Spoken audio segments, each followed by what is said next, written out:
आज हम शुरू करेंगे इनकम फ्रॉम अदर सोर्सेज, जो हमारा फिफ्थ हेड ऑफ इनकम है, उसकी इलस्ट्रेशंस को। सबसे पहले हम बात करेंगे illustration number 2। From the following particulars of the income of Shri Ram Gopal, compute his taxable income under the head income from other sources for the year ended 31st March, that is 2020। तो यहाँ पे आपसे पूछी गई है इनकम फ्रॉम अदर सोर्सेज की taxable income, और इसी से हम अपने आंसर की शुरुआत करेंगे। आप चेक कर सकते हैं। सबसे पहले आपकी हेडलाइन लिखी गई है computation of taxable income from other sources for the assessment year 2020-21। अब एक एक करके हम इनकम्स को यहाँ पे देखेंगे and will put it in the solution. He owns in Myanmar an agricultural land, it is outside India, okay, which gave him an income of 25,000 during the year। तो ये टैक्सेबल होगी। मैंने कहा था agriculture income in India is exempted, but अगर India से बाहर है तो वो इनकम फ्रॉम अदर सोर्सेज में टैक्सेबल है। 25,000 यहाँ पे टैक्सेबल में आ गया। He also owns a plot of land in Agra which has been let out for storing non-agricultural goods at 1,000 per month। अब उसने एक ज़मीन के टुकड़े को किराए पे दिया है, so that is also taxable here। 1,000 multiplied by 12। Then he also has another plot of land on which village markets are held। This land fetched him an income of 2,500 during the year. ये भी आपका यहाँ पे taxable होगा because land से income है। Next आ जाइए। During the previous year he gave management consultancy service to a number of entrepreneurs. This gave him an income of 75,000। लेकिन कहीं भी ये नहीं दिया हुआ कि ये उसका प्रोफेशन है। अगर ये प्रोफेशनल इनकम में टैक्सेबल नहीं है तो ये यहाँ पे इनकम फ्रॉम अदर सोर्सेज में ज़रूर आएगी। उसके बाद he has a query in that is Jaipur. ये रॉयल्टी की बात कर रहे हैं हम। He has let it out to mister A on a royalty of 25 paise per ton, that means 0.25, okay, of the stone raised. In all 10,000 ton was the output. तो output कितना था? 10,000 टन, और हमारा जो रॉयल्टी का रेट है वो है 0.25। सो मल्टीप्लाई करेंगे 10,000 multiply by 0.25 and the answer और the royalty income it comes to 2,500। Okay, आगे देखते हैं। अभी पॉइंट ये कंटिन्यू हो रहा है। ही incurred the expenditure of 400 in connection with the earning of royalty, और ये जेन्युइन भी है। अब ये जो रॉयल्टी इनकम, क्योंकि वो टैक्सेबल है 2,500, उससे जुड़ा हुआ खर्चा हम उसमें से माइनस ज़रूर करेंगे। 2,500 माइनस 400, देखिए टैक्सेबल अमाउंट कितना है? 2,100।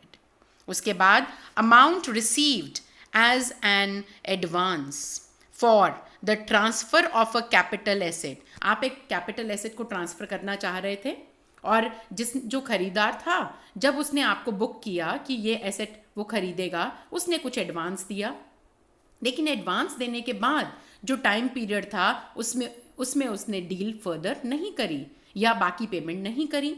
Then you have the right कि अगर वो टाइम पीरियड गुजर जाए तो आप उस एडवांस को फोरफीट कर सकते हैं।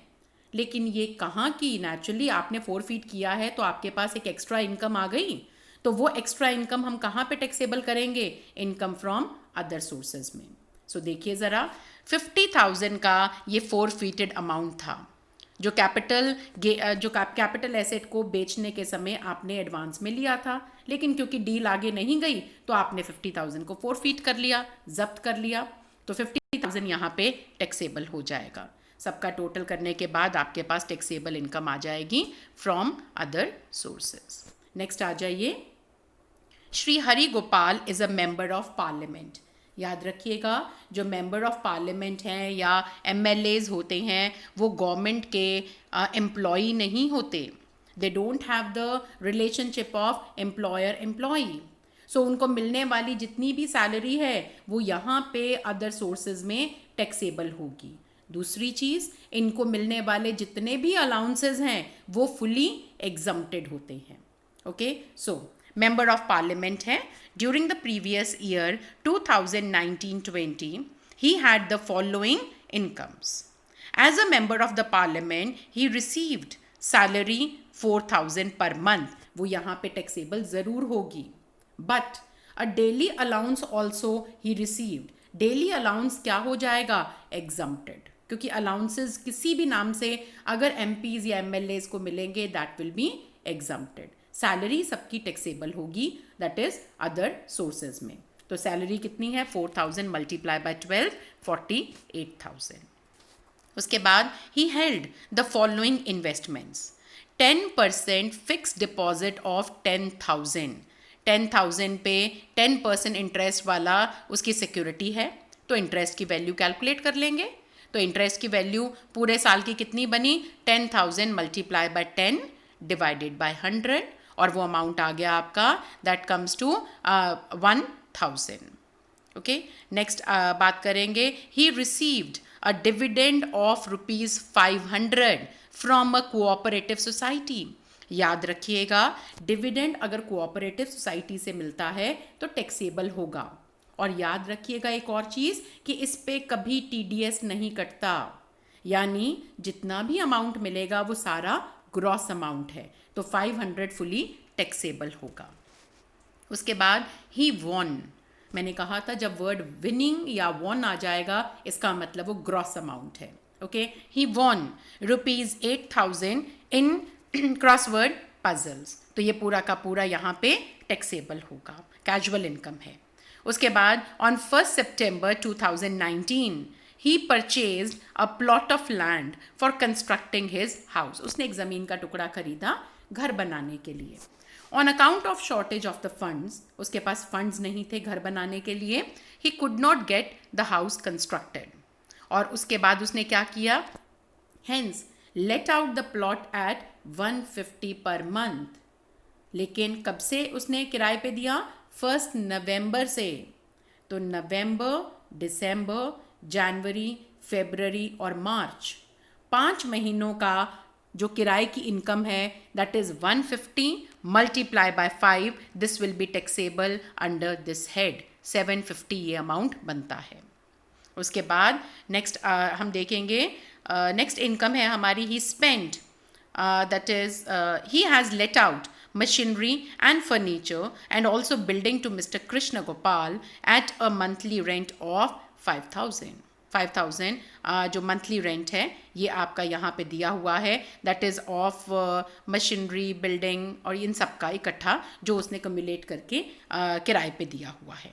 सो he spend 1,500 on the repair of the machinery, furniture and building, और ये खर्चा हम माइनस ज़रूर करेंगे।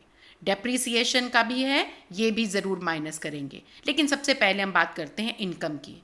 5,000 पर मंथ का मतलब 5,000 मल्टीप्लाई बाय 12 कितना बना? 60,000।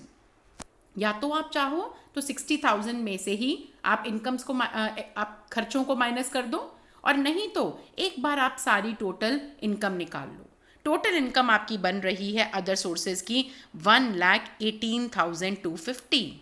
अब इसमें से आप वो खर्चे माइनस कर दो, कौन कौन से? रिपेयर के और डेप्रिसिएशन के, और माइनस करने के बाद आपका जो आंसर आ रहा है that is the taxable income from other sources.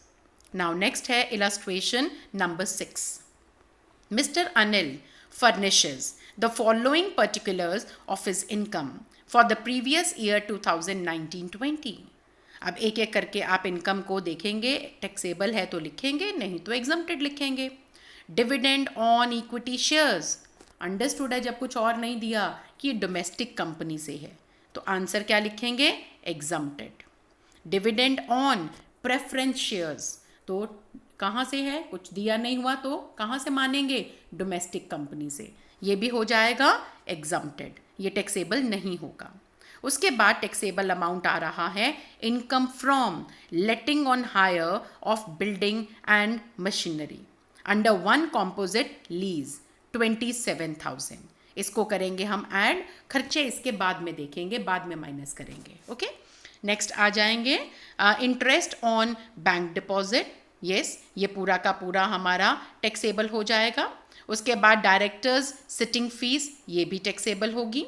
Ground rent, ground rent का मतलब ज़मीन के टुकड़े को जब आप किराए पे देते हैं उससे मिला हुआ किराया, तो वो भी आपका यहाँ पे टैक्सेबल होगा। उसके बाद income from undisclosed resources, okay, जो आपने नहीं बताए लेकिन पकड़ में आ गए, वो भी यहाँ पे पूरे के पूरे 10,000 के टैक्सेबल होंगे। उसके बाद नेक्स्ट है आपका दैट इज विनिंग। ओके, यहाँ पे देखो आपको कंफ्यूज कर रहे हैं, ये क्या कर रहे हैं, एक तरफ तो दे रहे हैं विनिंग लेकिन ब्रैकेट में दिया है नेट, तो हम नेट वाली चीज़ को मानेंगे। यानी ये जो अमाउंट मिला है, पहले तो चेक करेंगे जो ये कैजुअल इनकम पे अमाउंट मिला है क्या ये 10,000 से ज़्यादा है। यस, इट इज़ 14,000, तो 10,000 से ज़्यादा है, 10,000 से ज़्यादा है, नेट अमाउंट है, इसका मतलब इस पे TDS 30% कट चुका है। अब हमें तो चाहिए ग्रॉस अमाउंट, तो ग्रॉस अप करने का फॉर्मूला मैं बता चुकी हूँ, क्या है, 14,000 मल्टीप्लाई बाय 100 डिवाइडेड बाय 70। ये 70 कैसे आया, 100 माइनस TDS, तो 100 माइनस 30 इज इक्वल टू 70। तो क्या फॉर्मूला लगाया हमने, 14,000। क्यों लगाया, क्योंकि ये अमाउंट 10,000 से ज़्यादा था और नेट अमाउंट था। Okay, so multiply by 100 by 70। Okay, so ये अमाउंट आ गया आपका, दैट इज़ 20,000। यहाँ तक समझ आया आपको। अब नीचे जो दिए जा रहे हैं वो कुछ खर्चे हैं, लेकिन उससे पहले हम एक बार टोटल करके इनकम निकाल लेंगे। 61,300 हमारी इनकम आई है। अब खर्चों की बात करते हैं। कलेक्शन चार्जेस ऑफ डिविडेंड, क्या हम इसको माइनस करेंगे, नहीं, बिकॉज डिविडेंड की इनकम हमारी एग्जम्प्टेड है। जब इनकम एग्जम्प्टेड है तो हम खर्चे माइनस नहीं करेंगे। लेकिन हाँ, next allowable depreciation on building and machinery ज़रूर माइनस करेंगे। फायर इंश्योरेंस प्रीमियम इन्हीं पे ज़रूर माइनस करेंगे। तो माइनस करेंगे हम 4100 और आपके पास आ जाएगी taxable income from other sources. Next बात करेंगे illustration 8। Mister P's investment during the year is given. Okay, now एक एक करके हम इनकम्स लेंगे और हम इसके जो है इन्वेस्टमेंट लेंगे और इनकम्स कैलकुलेट करेंगे। 7% गवर्नमेंट सिक्योरिटीज़ हैं 25,000 की, तो इसका 7% हम कैलकुलेट करेंगे 1750। 8% आगरा म्यूनिसिपल बॉन्ड है 15,000 के, 1200 आ जाएगा। 9% बॉम्बे पोर्ट ट्रस्ट बॉन्ड है 20,000 multiply by 9 divided by 100, okay, आपका आ गया 1800। देन नेक्स्ट है गवर्नमेंट बॉन्ड्स हैं 18,000 के, 7% उस पर लेंगे, दैट इज़ अगेन 1260। उसके बाद 6% securities of a foreign government 15,000 का, ओके, इसका लेंगे 6%, again it will be taxable. Interest credited to Sukanya Samriddhi account, this is exempted, ये आपको मिलेगा टैक्स एग्जम्प्टेड सिक्योरिटीज़ में। उसके बाद अब देखिए ज़रा, he paid 60 rupees as commission for collecting the taxable interest. तो टैक्सेबल इंटरेस्ट आपकी इनकम टैक्सेबल है, तो ये 60 रुपीज़ हम माइनस ज़रूर करेंगे। और 1200 आपका है interest on loan to invest in the securities, तो ये भी माइनस करेंगे। और 1260 माइनस करने के बाद आपकी टैक्सेबल इनकम आ जाएगी अदर सोर्सेज से। अब हम बात करते हैं इलस्ट्रेशन 11 की। Asha Anand, a resident individual received in cash, उसकी इनकम्स दी हुई हैं, तो एक एक करके हम इनकम लेंगे। 8,000 as interest on government security, लेकिन इसको ग्रॉस अप नहीं करेंगे क्योंकि आपकी गवर्नमेंट सिक्योरिटी पे TDS नहीं कटता है, तो ये ग्रॉस अमाउंट ही है, एज इट इज़ टैक्सेबल होगा। क्योंकि इन्होंने क्वेश्चन में दिया हुआ है these are the received amounts, okay, तो हमें इसका मतलब TDS कटने के बाद मिला होगा, लेकिन बाय चांस गवर्नमेंट सिक्योरिटी पे TDS कटता ही नहीं है, लेकिन अगली जितनी भी इनकम्स हैं उन पे TDS कट चुका है। हमें हर एक को ग्रॉस अप करना पड़ेगा 100/90 के साथ। चेक करिए, नेक्स्ट है 7200 ऑफ डिपेंचर, तो 7200 multiply by 100 divided by 90, that comes to 8000. Same next वाले में 7200 multiply by 100 divided by 90, next same that is 8000. तो सभी का आंसर जो है कैलकुलेशन करने का तरीका सेम है because the amount is same.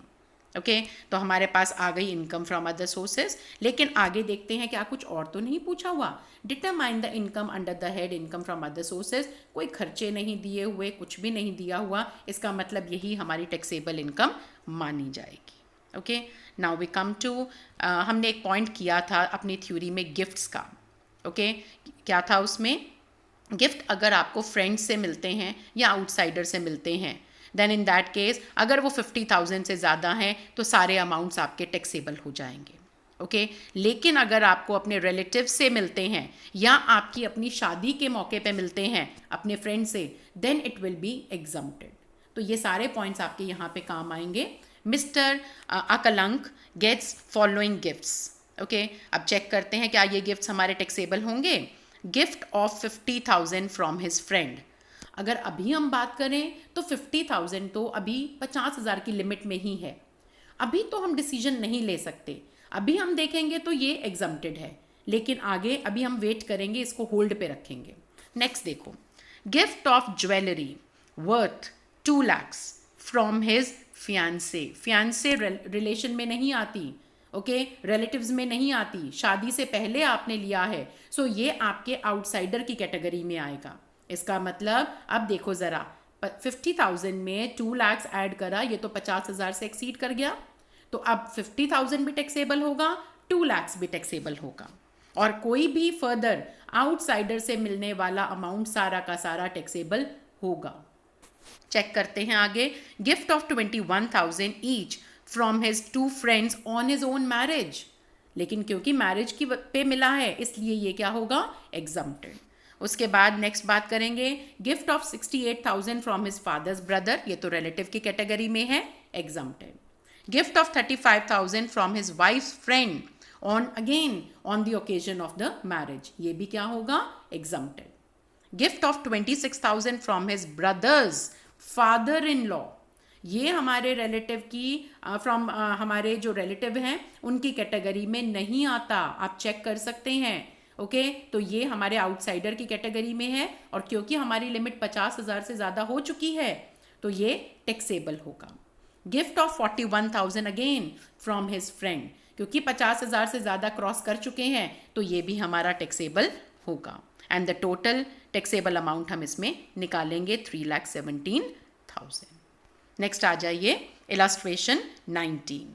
From the following information compute the income from other sources. अब आपको मैंने बताया था कि जो इंटरेस्ट है आपको साल में 2 बार मिलता है, तो ये ज़रा ध्यान में रखिएगा जब हम ये क्वेश्चन करेंगे. आपको यहाँ पे कुछ इनकम्स दी हुई हैं, लेकिन उससे पहले हम नीचे जो चार्ट है उसके नीचे क्या क्या दिया है वो पढ़ लेते हैं. Bank charges 2% commission on collecting the interest and dividend. तो collection of interest and dividend पे 2% कमीशन हम चार्ज करते हैं. जो आपको कमीशन मिली है एक्चुअली उसने कलेक्ट करी है. ओके तो इसके लिए ज़रा हम होल्ड में रखेंगे, वर्किंग नोट्स में इसको कैलकुलेट करेंगे. उसके बाद इंटरेस्ट की ड्यू डेट क्या है, जो मैंने आपको 30 जून और 31 दिसंबर बताई, वो यहाँ पे बताई जा रही है 1 जुलाई और 1 जनवरी. So doesn't matter. ओके आपको बस ये देखना है, ध्यान में रखना है कि जिसके नाम इन डेट्स को सिक्योरिटी होगी उसको पूरे 6 महीने का इंटरेस्ट मिलेगा. उसके बाद लास्ट यहाँ पे दिया है, all securities have been purchased और sold in a recognised stock exchange in India, यानी जेन्युइन है. ओके अब हम वापस आते हैं अपने चार्ट पे. 8% गवर्नमेंट सिक्योरिटीज हैं 50,000 की, आपने खरीदी थी 1 जून 2018 में, हमारे प्रीवियस ईयर से पहले, और अभी तक हमने उनको बेचा भी नहीं. इसका मतलब पूरा का पूरे साल का इंटरेस्ट आपको यहाँ पे मिलेगा 50,000 का 8%, and that comes to 4,000. Next है 7.5% tax free government security. Okay that is at the rate of 40,000. अब यहाँ पे ज़रा आगे देखते हैं, टैक्स फ्री गवर्नमेंट सिक्योरिटी है tax free government security, I told you it is always exempted, तो यहाँ पे हम वर्ड लिखेंगे एग्जम्प्टेड। नेक्स्ट देखते हैं 10% लेस टैक्स, गवर्नमेंट नहीं है प्राइवेट है, लेस टैक्स सिक्योरिटी 30,000 की, ओके लेकिन हमें इस पे इंटरेस्ट कितना मिला चेक करते हैं। ये हमने खरीदी थी 1 अगस्त 2018 में, करंट प्रीवियस ईयर से पहले, और हमने इसको बेचा है 1 फरवरी 2020 में, यानी हमारा 2019-20 जो हमारा प्रीवियस ईयर है उसमें 2 बार हमें ये इंटरेस्ट मिलना था। कब? 1 जुलाई और 1 जनवरी, और ये दोनों हमें मिल चुके हैं। हमने तो उसके बाद 1 फरवरी में जाके इस सिक्योरिटी को बेचा है, तो इसका मतलब ये पूरा का पूरा 30,000 का 10% यानी 3,000 टैक्सेबल होगा। नेक्स्ट आते हैं 10% पोर्ट ट्रस्ट बॉन्ड्स 80,000 के, आपने खरीदे थे 1 मार्च 2019 यानी हमारे प्रीवियस ईयर के शुरू होने से पहले, और बेचे भी नहीं, तो पूरा का पूरा 80,000 का हम 10% लेंगे। आप चेक कर सकते हैं, इट कम्स टू 8,000। उसके बाद बात करते हैं 9% डिबेंचर्स ऑफ अ कंपनी, जिनको आपने खरीदा था 1 जून 2018 में, लेकिन करंट प्रीवियस ईयर में आपने उसको 1 जनवरी से पहले बेच दिया। कब बेच दिया? 5 नवंबर में। तो इसका मतलब इस साल करंट प्रीवियस ईयर 2019-20 में आपको सिर्फ 1 जुलाई वाला इंटरेस्ट मिला है, 1 जनवरी वाला इंटरेस्ट नहीं मिला। तो 1 जुलाई वाला इंटरेस्ट, इसका मतलब सिर्फ 6 मंथ्स का आपको इंटरेस्ट मिला है, और वो आप कैलकुलेट करेंगे, आप यहाँ पे चेक कर सकते हैं 60,000 मल्टीप्लाई बाय 9/100 मल्टीप्लाई बाय 6/12 और आपका आंसर आएगा 2700। क्यों 6 मंथ्स, ये समझ आ गया होगा आपको। उसके बाद नेक्स्ट बात करते हैं, this is 12% shares of an Indian company. Indian company के शेयर्स क्या होते हैं? एग्जम्प्टेड, तो डैश आ गया ना यहाँ पे, क्योंकि डोमेस्टिक कंपनी से है। उसके बाद 12% डिबेंचर्स ऑफ अ कंपनी, जिनको आपने खरीदा था, दैट इज 1 सितंबर 2019 में, ओके तो चेक करते हैं इस पे इंटरेस्ट कितना मिलेगा। अगेन 6 मंथ्स, कौन से वाले 6 मंथ्स का? 1 जनवरी का, क्योंकि आपने इनको खरीदा 2019-20 में 1 जुलाई के बाद, ओके 1 सितंबर को खरीदा है, तो यहाँ पे अब आपको 6 महीने का इंटरेस्ट मिलेगा, लेकिन कौन से वाला? 1 जनवरी वाला। कितना मिलेगा? 75,000 multiply by 12/100 and multiply by 6/12 and it comes to 4,500। Okay total करेंगे। नीचे आपको दिया हुआ था कि आपको कलेक्शन चार्जेस जो हैं वो कैलकुलेट करने हैं 2% ऑन द अमाउंट कलेक्टेड। अब अमाउंट कलेक्टेड का मतलब है कि कितना अमाउंट आपको टीडीएस कटने के बाद मिला। ओके कलेक्ट तो वही होता है, टीडीएस कट चुका होता है, तो ज़रा निकालते हैं। आपने गवर्नमेंट सिक्योरिटीज़ का अमाउंट कलेक्ट किया, लेकिन उस पर तो टीडीएस कटता ही नहीं, तो सारा का सारा कलेक्ट किया है 4,000। अब उसके बाद आते हैं टैक्स फ्री गवर्नमेंट सिक्योरिटीज़ पे। Okay tax free government securities क्या थी? एग्जम्प्टेड। उसके बाद लेस टैक्स सिक्योरिटीज़ का आपका टैक्सेबल अमाउंट कितना था? 3,000। 10% टीडीएस कट जाएगा उस पर, तो 3,000 का 10/100 कितना बना? 300। ये आप माइनस कर दीजिए, तो कितना मिला होगा एक्चुअली अमाउंट आपको? 2,700। ओके सो उसके बाद नेक्स्ट बात करेंगे 8,000। जो 8,000 आपको अमाउंट मिला, वो आपको रिसीव कितना हुआ होगा? माइनस उसका 10%, यानी 800 माइनस कर दो, और कितना मिला होगा? 7,200। सिमिलरली 2,700 में से उसका 10% माइनस कर दो, तो कितना मिला होगा? 2,430। उसके बाद डिविडेंड का अमाउंट एग्जम्प्टेड है।